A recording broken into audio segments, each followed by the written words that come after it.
We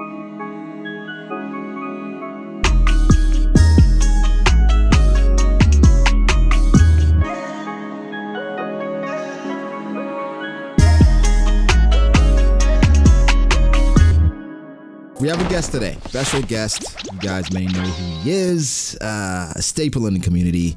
Hi. We have Tekking 101. Yeah. I talk about One Piece occasionally. Yeah. Maybe you've seen a video or so. I don't know.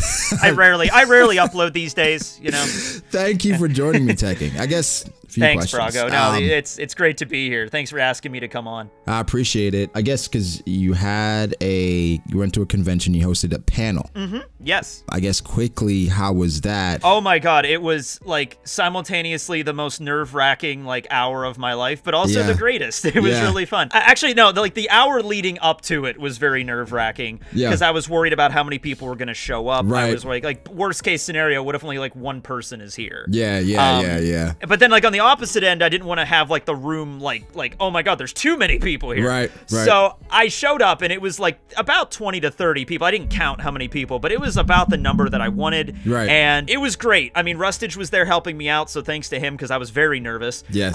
But I think about when we hit like the 10-15 minute mark in the panel, everything kind of hit its stride, and I would love to do them again. Have you ever done one? Because they're a lot of fun. I've never done one. When I think about it, I'm just terrified at people coming and looking at me talk about this thing that I enjoy, but it's just like, I don't know, that might be too nerve-wracking. I mean, it might be a lot of fun, though. I know it'd be a lot of fun. I'll be honest with you, like, honestly, looking back on it when I was editing the panel and putting it up, it's just like, this is pretty much the same format as my live streams where just people are asking me One Piece questions the entire time and Bleach questions, and that's all it was. And it was fine. It was great to meet them in person. Yeah, only thing they're just there IRL this time. It's just, that's insane, though, that people that support you can come to a convention and come to a panel. Great. And that was just a panel in Pittsburgh, Pennsylvania, and next year we're going to try. Do you watch the One Piece D&D that Rustage hosts? Do you know about that? Yeah, I know about it, yeah. Yeah, it's great. And we're going to try, I don't know if it'll happen, but we're going to try to get a panel where we do a live session at Anime Expo next year.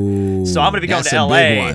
I would love to go visit LA to see everybody. That would be a fun one. Yeah, with me, Noble, Briggs, everybody there. Oh, it's going to be amazing. That would be amazing. I know something Roger had thrown around, and he commented it after me and Mordry met up, and he was like, yeah, we definitely got to have an IRL reverie now. Yeah, I saw that too. I'm very shy when it comes to travel, so the idea of going to LA next year would be daunting, but it's like, I want to travel more. I want to see. Well, my uncle's been there already, and he was like, oh, I could go with you if you want. I'm like, oh, cool. Yeah, that'd be great. Because just the idea of going by myself, you know, that would be, What's crazy is I went to LA for Anime Expo, I want to say 2-3 years ago. How was that experience? I didn't actually go to the expo. I just had fun in LA. There you go. That's when I went out. I saw Roger, played basketball with Cole. I'd love to meet those fanboy. guys. Yeah, it was amazing. It was amazing. I asked Tekking to come on today because I wanted to talk to him about some One Piece, but also the main thing is One Piece chapter, 1036 predictions. Yep, that'll be the next one. Last one of 2021, it's looking like. Yeah. Right, that's what they're saying. So we're going to talk to Tekking about 1036 predictions. But before that, I got to get your thoughts on what's been going on in One Piece recently. I guess we can start with the last chapter. I guess the main thing people were talking about was the fights and how they felt. Yes. How did they feel to you? Well, when it comes to the Sanji and Queen fight, I feel like, that fight had a pretty, it seemed like expedited finish. Yes. But then you also have to understand that Queen was brawling in the hall with, like, Chopper for a while. And also the whole thing with the Ice Oni. So we kind of already knew a lot about, we still don't know a lot about Queen's past, but a lot of it has been hinted. But he had a lot of screen time throughout this arc. I would say more so than Jack and King. Yeah, Jack and King combined. I think Queen had the most. Yeah. So the idea that, like, okay, and of course that latter half of that fight was more about Sanji worried about, like, having his own little crisis. It's a more of self, character thing for him. Who he was, So the idea that Sanji, with all these power-ups he's gotten, just like, hey, I can heat up my Diablo Jambe to Ifrit Jambe at even more higher temperature, finish him off in, like, a series of kicks. I think that works pretty well there. Yeah. When I went back and looked at it, because somebody actually compiled the entirety of the interaction between Sanji and Queen. And it's a lot of stuff that went on, right? Oh, yeah. It's just, I think when you look at the stakes and the buildup, it does feel a bit, I would have liked a different finish, but it felt great for Sanji in the moment.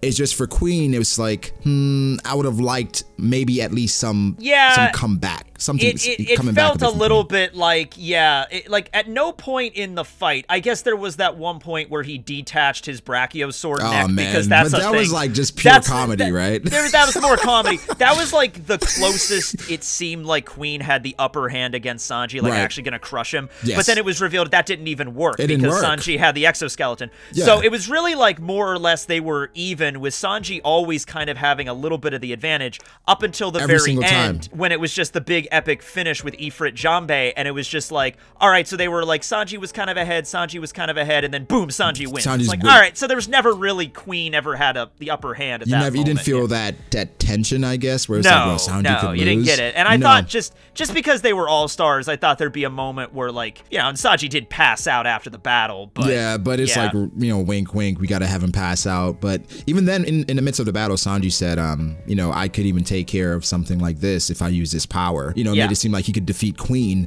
pretty easily. And, the build up to fighting a Yonko and them overcoming the Yonko, even before the fight where they talked about if they defeated, but Sanji's already talked about if they defeated King and Queen, Luffy being Pirate King, it's now in sight. Just like I expected more, but I think this is more about Sanji. I honestly think the only way to make that fight better, like the way that I would have done it, is just in this last chapter after he kicks Queen away, maybe have one more thing where Queen busts out, like, this is my strongest form or whatever, attacks Sanji gets hit, he's bleeding really bad, and then he uses one final attack to finish him off, and then he passes out, and then that would be it. Maybe that I would have like been Queen cool. to come back with one thing, right? Yeah, maybe he's been setting it all along, like a bomb or something like that, and then Sanji got hit, then he had to overcome that to beat Queen. So it's like, even if it was something ridiculous, because Queen's a scientist, all the fun stuff you could do, like, I actually have a satellite hovering over Onigashima like a drone, and it's going to attack you. Like, that would have been, I could believe him doing that, or or if it's something like, remember he said the Brachiosaurus, if he says it. That would be funny, You know what I mean? Even then, like, it would have been better, but either way, it was a great moment for Sanji. Zoro versus King now. Okay, so, well, I'll tell you what, because the way that the Sanji Queen fight ended, and the title of the chapter was Sanji versus Queen, then we have Zoro versus King, I'm like, all right, this is probably going to be just the final battle, the final chapter, but that kind of set that up there. But this was different, because we got an actual flashback with King and Kaido. It's fantastic, by the way. Yes, fantastic backstory. We could talk about that, and then just the actual, like, finale, though, of Zoro, it was really just, like, him figuring out the trick of Conqueror's Haki, also Enma, and then just, okay, now that he has both of these, even though he hasn't mastered them both yet, he's like, all right, this will be enough to just cut right through anything, and he does. And I'm like, all right, that's fitting for Zoro's character. Yeah, I think with Zoro figuring that out, even though he had a time limit, it was like Zoro's Gear 4th almost, but it was essentially a bit more risky, because it was, the risk of his life, it seemed like. Where for Luffy's like, he runs out of Haki for a bit. It was great because there were moments in that fight where King was dominating. Yeah, absolutely. So unlike the Sanji Queen fight, there were scenes there where, like, Zoro could not cut him, he couldn't make him bleed, and King was just beating his ass, pretty much, talking about, pulling out a sword, saying, okay, I'll use a sword now if you would like that, things like that. So it felt like this was a struggle for Zoro that we haven't had, for a while. I mean, no, seriously, because if you go through every fight he's been in post-time skip, like the fight with Hyozo at Fishman Island, that was nothing. He finished him off there. Easy. Punk Hazard, he fought against Monet, which, like,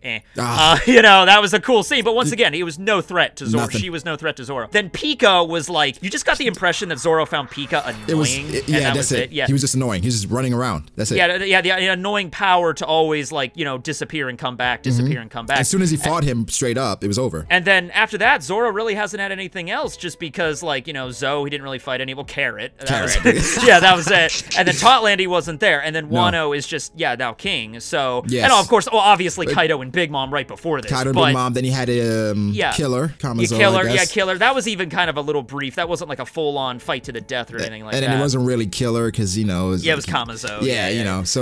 So now it was like, okay... This is the first one-on-one, Yes. So maybe we should be okay with it, because Sanji had been going through it in the New World. Like, he's been up against a few people where we're like, oh man, Sanji, like, this is gonna be rough. Even when he fought Virgo at Punk Hazard, that was even like an even match thing where Virgo looked like he might be able to just win. Right. The leg crack, all this different stuff. Flamingo, basically making easy work of Sanji. So now he has an easy fight. I guess we should be like, all right, you know what? It's switched. Where Zoro now has a difficult fight and Sanji has the easy fight. So I think that's fair. With Zoro's character. Plus, I mean, like, we got the backstory, the flashback with Kozaburo. Then we we get the flashback with King and Kaido. I mean, that's everything I really wanted in this fight, so there we go. Yeah, we got a lot of Zoro stuff. I'm assuming you read the SBS, right? Or the most recent one, 101? Right, where they talked. Yeah, I did SBS is favorite card, but they talked about some Zoro stuff, where Oda talked about Zoro stuff. It was Zoro's dad? Be more specific. Oh, yeah, it was the SBS, where somebody asked a question that was like, so what's up with Ushimaru? Is he Zoro's dad? And Oda just came out straight and just said no. He's not Oda's dad. I mean, he's not Zoro's dad. Yeah, no. Did he reveal that because he has plans for... I think, so the way that Oda's always talked about this has seemed to be like the Kozaburo thing and Zoro's connection to Wano, it's not going to be that big of a deal. He's always kind of established it's going to be a side thing. Honestly, what I think it is like Zoro's parents are from Wano, but they weren't samurais, they weren't nobles. Maybe they were samurais, but they weren't like really well known. They weren't super powerful or anything but like they were that. related to Ushimaru in a way. Yeah. So like maybe he's like his like... That's his lineage. Like, he's from Wano. Yeah, his lineage. Obviously, Zoro is related to Ryuma in some way because like it's right there. It's the family resemblance. So it's like his great, he's like a branch family. He's not like the main lineage. He's not like Ryuma's great grandson. He's like Neji. Kind of. Well, it'd be Neji. Yeah, it'd be Neji. Hopefully, it doesn't end the same way that it did with Neji. But don't remind me. Oh God, I remember that. Tragic times. But no, I think that entire thing, because Oda revealed the Kozaburo thing in an SBS beforehand. Yes, he did. That's what got me to think like this isn't going to be that important if he's revealing that stuff in an SBS. Yeah. Like this fight with Zoro and King, like I said, this was a lot more satisfying. I did think King had Conqueror's Haki. I'm not gonna lie, I really expected it based on how he was after Zoro used it, and he was like, "Oh, Conqueror's Haki." Yeah. Also, the fact that King, his name is King. Right? Yeah, his name is King. So and for the Yonko cruise, I expect at least one Conqueror's Haki use. I guess Yamato is that. I think crew? Yamato does have it. Yeah. So I guess she does. But I really expected King to have it. But that entire exchange. How did you feel about how Zoro went about figuring it out? Where it's like, oh, when he does this, he does this. That kind of came out of like, well, there wasn't really any. It wasn't build up really. It was point A to point B there. It was like the one chapter he was like, I need to figure out, I don't know, I need to figure this out. And then in the next chapter, he's like, oh, I get it. When the flame goes out, he moves faster, but I can hurt him. And I was like, oh, was that ever really focused on? Oh, okay, whatever. I mean, I guess, Yeah. And it kind of went over the whole thing where Zoro, the entire fight, was like, I need to figure out what he is. What his race is. So I can beat him. But that never really, that's not the reason why he led to anything. It was just him observing his flames, and that was it. Yeah. Is that a moment where Oda's editor said, okay, we gotta... I don't know. But then again, I'd have to go back and look at all of the scenes where King was fighting, and it probably is like Oda really does have his flames going on and off throughout. Yeah, and then so maybe that'd be a cool thing when you go back and look at it. You're right. Yeah, it was cool, but overall, I thought the fight was. I mean, to me, it felt better than Zoro, the Sanji and Queen fight, and I enjoyed it more. Yeah. Especially that final attack. Oh my God, yeah. I love the Viz version of that, which was just Dragon Damnation. That's a cool ass name. I love it. I love it. That was really dope. King's backstory. Yes. That was one. Well, first off, King in the mask, just revealing himself to be the most beautiful. Face. Yeah. He was very, very. He was so hot. Yeah. But Tekking, here's the thing. I don't know why we didn't figure this out already that King would be just absolutely beautiful, because beforehand we had the Marco scene, right? Where Marco was talking about the gods that lived above the red line and how Queen talked about King. It was just like, more than likely the Lunarians were the former gods of the One Piece world, right? They were, yeah. And so basically King looks majestic. He does, right? Very majestic, the I love the braid. I love the braid in his hair and everything. Yeah, the tattoos, cool. The people are calling it with Targaryens, like he looks just beautiful. And I think it makes a lot of sense that they were the former gods and they got replaced. I was already going ahead with that logic. Now, the question was, like, what kind of gods were they? Because I like that tattoo. I don't know. Some people said it's just a vine. I likened it to an olive branch, like as a symbol for peace. Okay. So it would actually be really interesting if the gods that the Lunarians were like peaceful gods, and maybe they weren't like oppressive to the people or anything like that. But then the world government showed up and kicked them off, and so it's this interesting like parallel between that. Yeah. Do you think he's absolutely the final one? It's kind of late in the story to introduce this whole new concept and everything like that. So I'm thinking like, he might be the last Lunarian. I can kind of see Oda just going with that because of how. Because I was thinking as well, based on all the experiments they didn't manage to, wait. Or you mean like cloning technology? Yes. Because if that's the case, like that might, because they experimented on him for a while. They might have adapted some of his DNA, some of his skin they could use as like to like make, I was thinking of that as well, and I saw people saying that Dragon, they think Dragon could be a Lunarian. How do you feel about that? I like to think that Dragon knows quite a bit about what the Will of D is and like the Clan of D. Yes. And my theory right now is that when the Lunarians were cast down from the Red Line, they teamed up with the Clan of D and they were trying to work together to defeat the world government. Ooh. They failed obviously, but that's why Dragon has that tattoo. It's like maybe all the Lunarians had like a religious thing to have a mark on the left side of their face, and we saw kings, and so Dragon and the other members of the Will of D kind of like embody that. Now, not every single one of the Will of D remembers, like, but Luffy and Garp still have a scar, but it's their own making. Their own making, yeah. So that's kind of the idea. That's like this cycle continues whether or not you know about the history or not. So that's my idea right now on. So you think Dragon's tattoo could be like a vow, you know? Yeah, kind of like back in the day, back during the Void Century, all the humans that became members of the Will of D, not even humans, because giants were members as well. Correct. They're like, we will mark our left side of our face as like an act of solidarity with you Lunarians and fight together. That kind of thing. Like a people bond have been referencing Wiper as well, just how Wiper. I don't know. Yeah, that because Wiper. Now every character that has some kind of mark on the left side of your face, you're gonna be like, what's going on here? Yeah. No, I think Oda's definitely adding to the lore, especially with the backstory. And oh, dude. Also, Shanks. Just thought of that. There you go. A scar. Yeah. Like with Kaido meeting King, the thing that stood out to me was his expression. He felt so filled with ambition, and that he genuinely felt like he could change the world. And of course, for King, after being experimented on for so long and probably been tortured, gone through a lot, he probably felt like this is how I can follow this man, this person, to change the world. And more than likely, this is after God Valley. I'm not sure if you've thought about the timeline. I talked about that earlier. I think it has to be after God Valley a bit, just because King looked like to be a teenager during this flashback. He's 47 right now. So if this was like, I put it somewhere like 30 years ago, because then King would be like 17, Kaido would have been like 28 or something. Yeah. So I think that would have worked really well for their timelines. Yeah. A lot of people have been saying it was reminiscent to Zoro and Luffy meeting, and King following Kaido. I think it got revealed in the Vivre card or something that King followed Kaido because he was strong. Yes, that was the Vivre card. Yeah, and I was like, I think there's a bit more. I didn't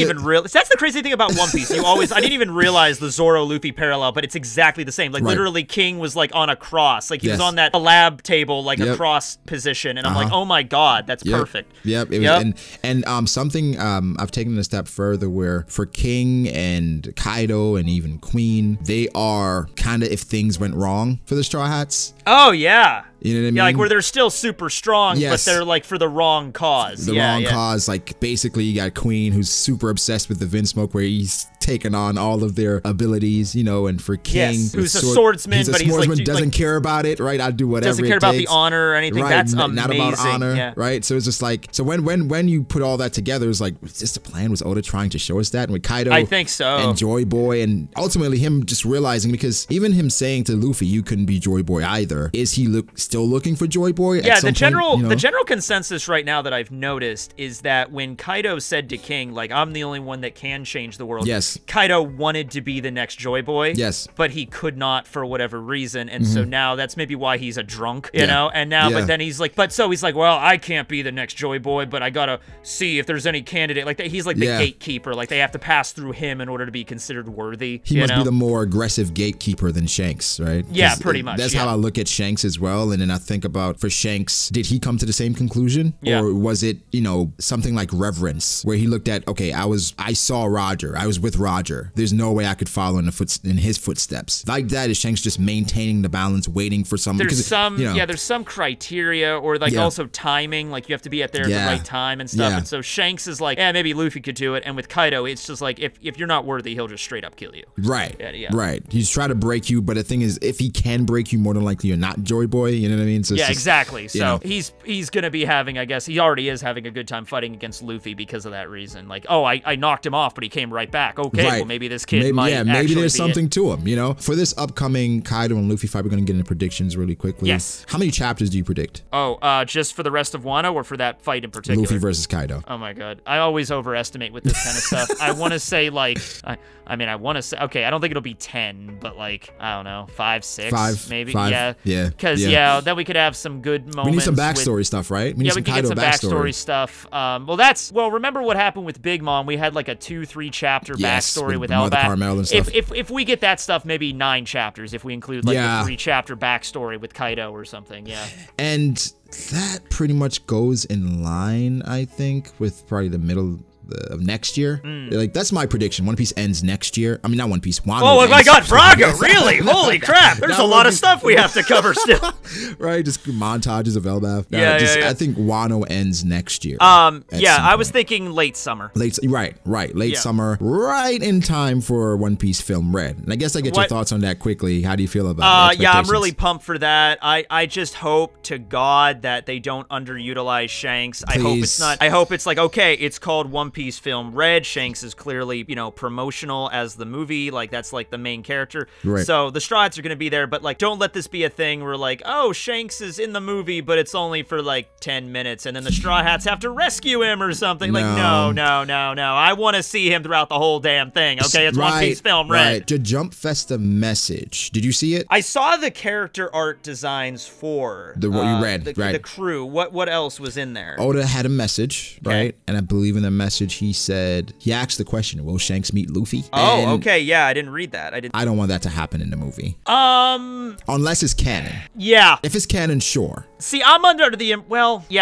impression like if the whole movie's not canon, they could do whatever, but at the same time, you don't want them to spoil stuff for the like the meeting there. I mean, there's clever ways you could do that though, where you could have Shanks' crew have a lot more spotlight. Right, where it's not necessarily Shanks, but they meet like Luffy meets Ben Beckman again, right? Something like that. Yeah, something like that. Yeah. What about Usopp meeting his dad? Oh, I didn't think of that one. That one is so I thought of that and I'm just like, are we just gonna have that in the movie? So that's the thing. Like that's a big one.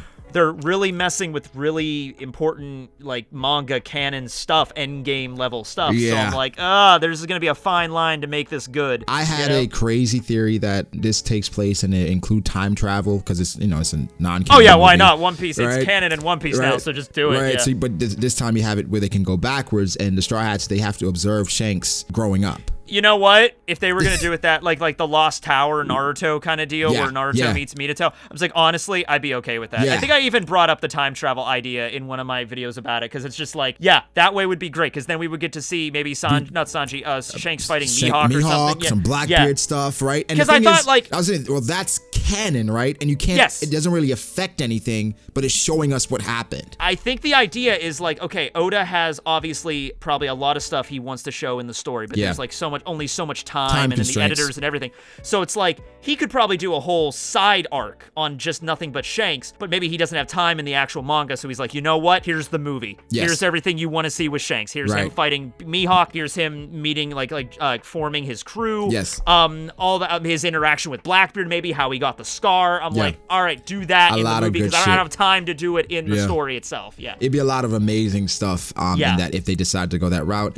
I thought about the Demon Slayer thing, like how Demon Slayer and how they made. I haven't read it that much. I only read the first 2 volumes actually. Have you seen a movie? I have not seen Mugen Train. No. Wow. Okay. With Mugen Train, I think it was ingenious for them to make an arc, a canon arc, a movie. And it was like, okay, if they go that route where they make Film Red, a lot of it canon, how do they tie it into the anime? If I'm correct, Mugen Train is like one of the best grossing films like ever in Japan. So so I'm like, yeah, maybe that's their idea. Like, let's do this. I love it when stuff like that because I love going to the movies, but there's always a little bit of a thing where it's like I'm gonna go see canon.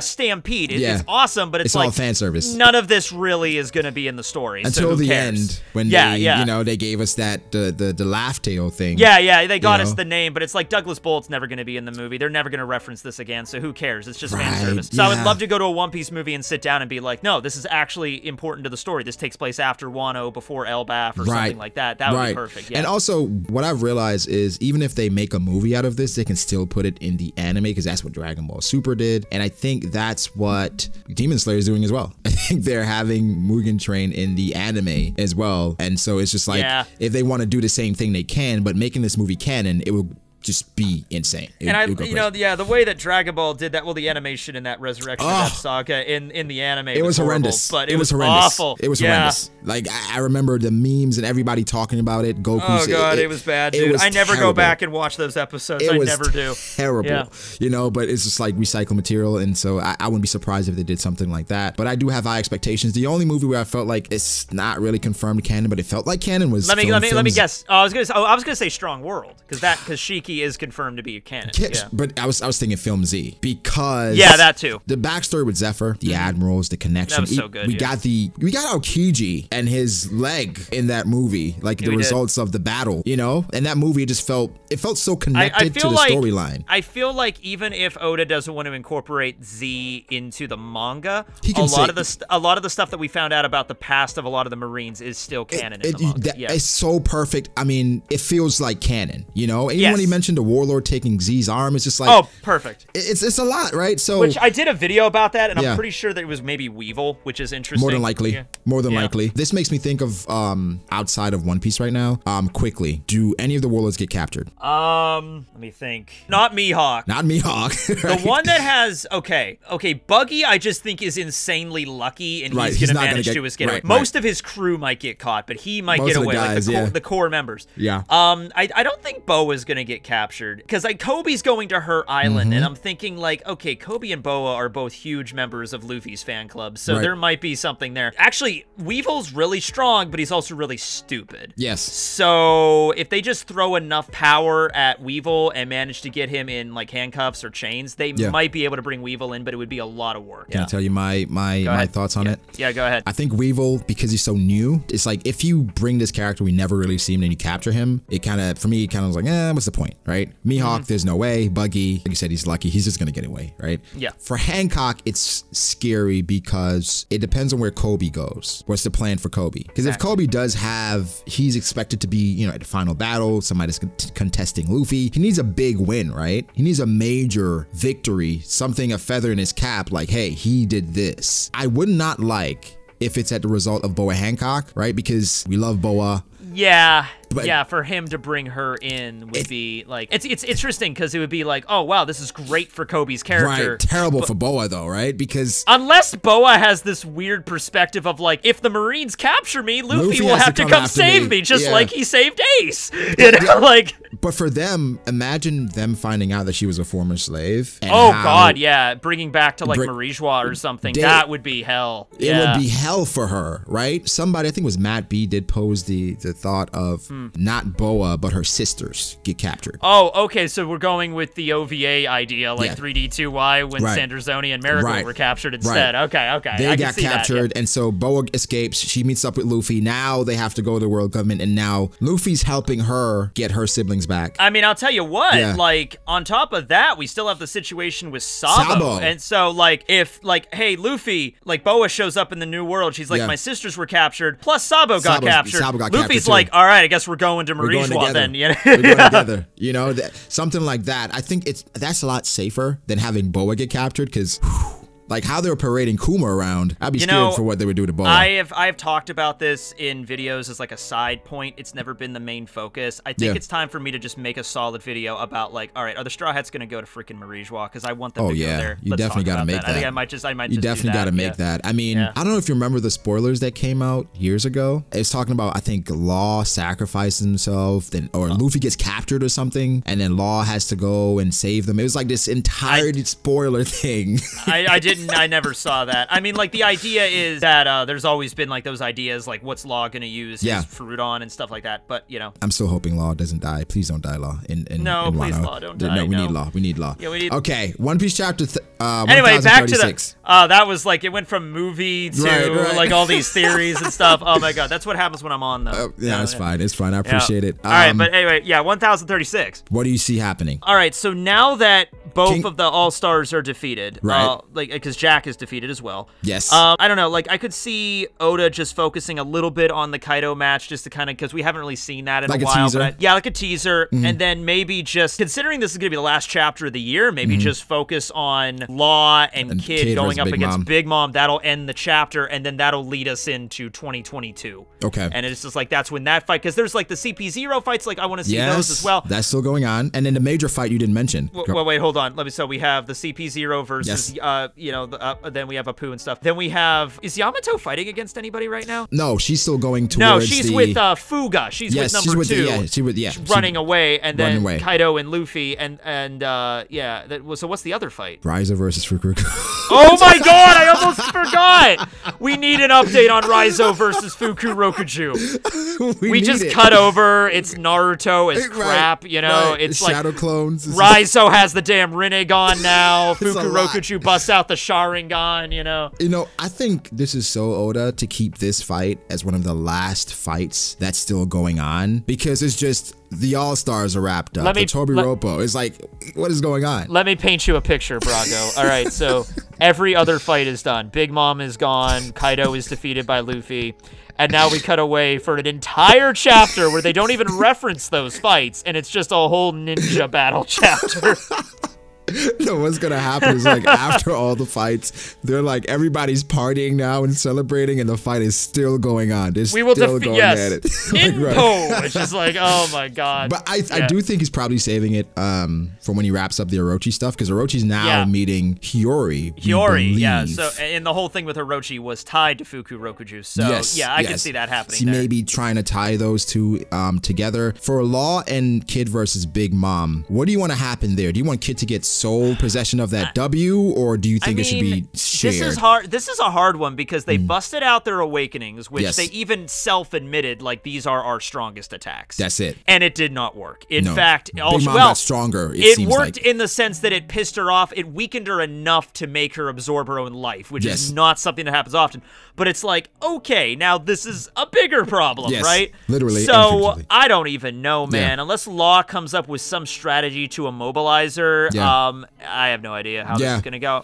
I don't want them to just straight up defeat her, because I just feel like that they've tried their strongest attacks. That's not gonna work right now. You know? Yeah. So for now, for it to happen, it's like unless they unlock a new stronger attack, I don't know. Plus, they also say like we use these attacks we're weak considerably, and they are. Yes. So, right. And they've been fighting her for a while. So it's and for Kid, somebody mentioned that Kid really hasn't taken any breaks this entire time. You know, he's been going this entire time. Plus all the injuries he had from Hawkins. He's been right. That's true. So now I don't know if it's possible, but then can they fall to Big Mom and Luffy fight Kaido by himself, and defeat Kaido by himself, and they don't get anything? I mean, unless I made a whole video about like how the fight could go, and one of the options I said was like, what if Big Mom just leaves or something? And like the idea is like, okay, Kaido's defeated, so Katakuri comes to the mirror world for her. I'm just out of there. I'm just gonna steal his poneglyph and leave. You know, like that's it. Yeah, there's a part of me that still thinks Big Mom gets taken out, but through some other means, right? Because we still think about her and Mother Carmel and all that stuff. It still feels unresolved. Ooh, what if it's like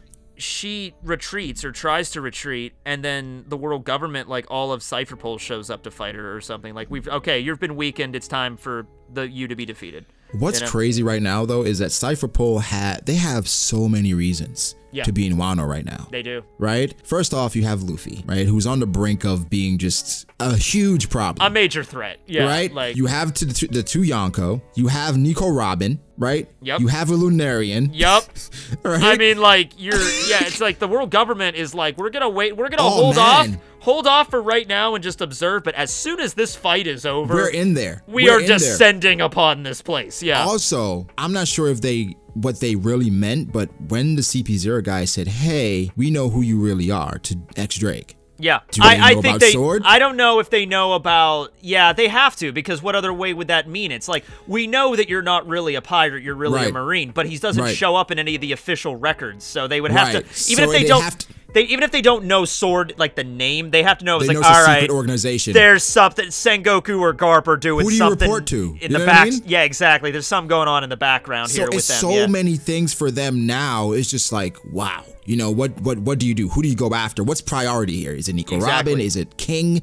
Is it Luffy? And from what we've seen, because Robin said the ones that wear the masks are stronger. We saw they're that elite. Like they're like immune to the fire of the Kanzenbo. Yeah. Oh yeah, that thing is still around. That's oh my god. And that's still going. Momonosuke is still trying to hold up Onigashima, right? He's trying to push figure it that away. out. Yeah. Oh my god. Yamato has to go to the bottom to disable the bombs, right? This is typical Oda though, 100%. Like a million. I don't know how he manages to handle all this shit. Yeah. Like he must just have like he has to hire an assistant just to keep track of every plot point he's doing right now something. Right. It's so much going on, but you know, this is typically how the end of arcs go. Oh god, it's always a mess. We remember Dressrosa, right? And even Whole Cake.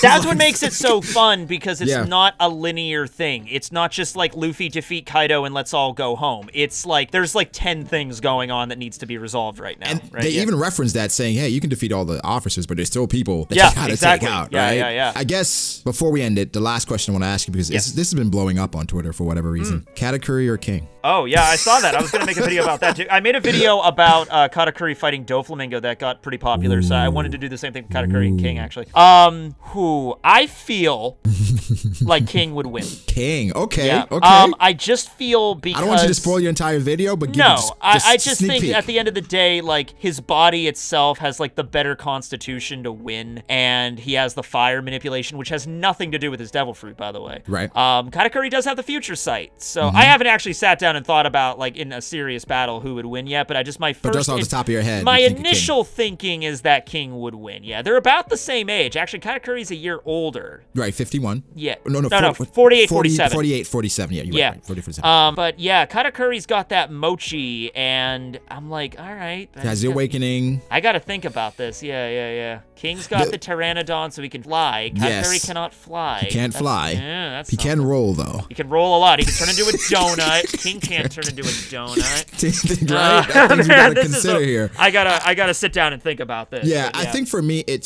is tough because, you know, Oda does these things on purpose. With Katakuri, he has the future side. He has observation haki. With King, he has the body, he has the defenses. I think it would be a very difficult fight. I feel like because I'm a Katakuri fanboy, I'm leaning towards Katakuri. So, you know, just to get your opinion, when I did do that Katakuri Doflamingo video, I thought it was going to be very contentious, but the comments swayed heavily toward. I was gonna have you guess, but like heavily toward. Oh yeah, Katakuri would stomp Doflamingo. I'm like, well, I agree. I think Doflamingo, in hindsight, he was a lot stronger than we thought. But I think what people also look at is Katakuri versus Luffy, because a lot of people do feel that Katakuri post the Luffy fight was still stronger, right? Yeah. And Luffy won through other means, but when you think of Katakuri and his arsenal, with the awakenings, it's way better. And it's a lot. I mean, it's a lot. I mean, you have to also understand just how different that fight went. They fought for 12 hours. A long time. Luffy doing hit and run tactics, which he doesn't normally use. Yeah, constantly. Also, I mean, I gotta bring it up. If Katakuri didn't stab himself, he would have won. He would have beat him. Remember the stabbing himself, but also remember he allowed Luffy to go to Gear 4th? Yes, he did. Remember? He did that thing that it's a trope that when it was handled here, I thought it was okay, but it can be handled so poorly where it's like the villain is like at the beginning of the fight, like, I'm gonna kick your ass, I'm gonna kill you because you're an enemy. But then halfway through, he's like, you know what? I respect you, so I'm not gonna kill you out of respect. I'm like, it it's takes overused. away from it, right? A little bit, for me it does, And then you think about the Merienda, right? The Merienda, I feel like if Katakuri wanted to straight up kill Luffy, he could have done so. I feel like he could have done that. What I also think of is how Katakuri could not hit Luffy at all, right? Yeah. For all these hours, but then as soon as Luffy goes Snake Man, his fastest form, Katakuri goes to his donut mode and catches him immediately. Yes. You know? It's a weird thing because for Luffy and Katakuri, it's a lot more going on than just fighting, so we have to keep that in mind. But for King, a lot of stuff going on. But with King, for King, it's about like if Katakuri figures out his fire thing, right? Yeah. Does he have the requisite abilities to take care of that? I think he would maybe, actually. This is great. This is awesome. I'm going to look forward to this now. But, like, a combination of Future Sight to know when the flame's going to go out, and then Mochi. Wow. Yeah, there you go. There you go, huh? Yeah, that's interesting. Yeah. But with King's speed, because that seemed to cause an issue for Katakuri a bit when Luffy went to Snake Man initially, because he figured it out. He's also going to be a hell of a lot harder to catch because he can fly. Yes. So that's going to be, and he's like, it doesn't get slower. He gets faster when he flies. So that's going to be a problem. Yeah. So that's the thing with the Future Sight. Is he able to deal with it? Because when Luffy went Snake Man initially, he didn't know how to deal with Culverin, but that, you know, maybe the line of sight. I'm actually looking forward to that video to see how you figure this out, because it's a lot to work through. Yeah, this is going to be, I have to sit down and really contemplate this one, But nah, I think Oda did a great job of balancing these I think it's great, yeah. I mean, this is a generic question. I get asked this all the time, but at the end here, so we're at 135 going into 136. How long, 1036, how long do you think we're going to have for the rest of Wano? Like, what's going to be the last chapter? Wow. I know, right? If we factor in all this different stuff that's going on right now. You don't have to, like, give me the exact number, but, like, ballparked. Because I would ballpark it somewhere like 1060s, maybe. I was thinking 1055. Yeah, something like that. Yeah, something like that. How many chapters do we get a year? 30? Oh, it changes. Actually, Oda has been taking a lot more breaks this year, which I'm actually happy he is. Right. Because what happened to Miura and everything, it's just like, this is a stressful job, and I'm just hoping he takes breaks. Yes, you know? yes. Especially, I think it was last year in 2020 when it was like, it was an unscheduled break, but it was like a 2-week break. Yeah. I remember with COVID and everything going, I was like, whoa, okay. I think he's been taking one a month, like, because we get like 2-3 chapters, then a break, and I think that's good that he's taking a break. Yeah. I think there's some people that still don't understand, and they're still like, oh, why he's taking so many breaks? But this, dude, I mean, gets like 4 hours of sleep a day. Come on now, yeah. Of course, Miura, rest in peace. That's like the worst case scenario. Yeah. But then you think of someone like Togashi, right? Where it's just like, I get it. I understand Togashi. Like, would it be great to get more chapters? Yes, but like, I don't want the dude to die. So if he has a medical problem, like, take care of that. Even if it means the manga won't finish. I'm like, his health is more important. One of the last author comments in one of the last chapters he released was like, he can barely move because of his back. You know, it's funny. The one I saw, there was one I saw before that was like, my back is completely cured, and I think that was just him trying to make us feel better. But it's like, dude, it's okay. You've done enough. It's fine. You've given us literally 2 classics. Yeah, you're fine. Like, come on, like, Togashi's amazing. So, you know, the selfish fan in me really would like for him to finish Hunter x Hunter at some point, right? Because it's one of my favorites, but I understand if you can't do it. I mean, even if it gets, like, this is a Hail Mary pass on this one, but let's say it's to the point where he realizes that's like, I can never finish this. Yeah. You know, he just types out the story and just, here somebody else draws it? Yeah, somebody else could draw it, or he just makes it available, and just like, I would like that. If you were curious on how it ended, this is my plan for it, but I never managed to get there. If anybody else out there wants to give it a shot, there'd be a lot of copyright issues with that, obviously. But but if he chooses somebody to draw it, if he had that choice, who would you want to draw? Ooh, the Hunter x Hunter style. Yeah. Okay, you know what? Tabata, Black Clover. Okay. Not bad, I think. He could pull it off. I think recently I heard that the author of JJK is a huge fan of Hunter x Hunter. Okay, I'm only up to the second volume of JJK. I'm loving it so far. Yeah, I heard he's a huge fan of Hunter x Hunter. So Tabata is not a bad one, but I was thinking either him or the JJK guy. JJK guy, yeah. Is it Gage? I have the volumes, but they're on the other side of my room right now. Tekking, thank you. Yeah, no problem, man. Yeah, I appreciate sorry for the tangents. I tend to do that. No, tangents are welcomed here. Trust me. Thank you so much. I do appreciate it. You guys know who Tekking is, but if you want to find Tekking, link will be in the description box down channel, below. Twitter. I'm on Spotify now. It's all on there. Spotify now. Yeah, I'm just uploading my videos as audio only because I get a lot of that. How's that going? Did you just start? Pretty good. Yeah, I just started like a month and a half ago. People are really liking it because people always tell me like they're driving. They just like to listen to my stuff. So there you go. Wow, that's amazing. Wow, that's dope. People have mentioned that to me. I was like, yeah, I'll get around to it. I think you should do it. There's a website called Spreaker that I used, and it works great for that. Okay, all right, guys. Tekking may have convinced me to put my stuff on Spotify, but all right. Tekking, thank you so much, guys. Subscribe to Tekking, follow Tekking. You know Tekking. Have a good one. Like, subscribe, and we'll catch you guys in the next one. Peace. But you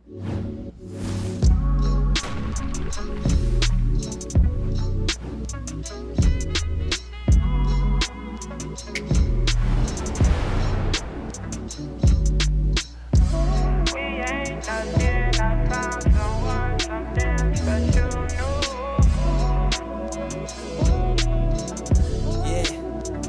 okay. I start doubting me, I felt lost.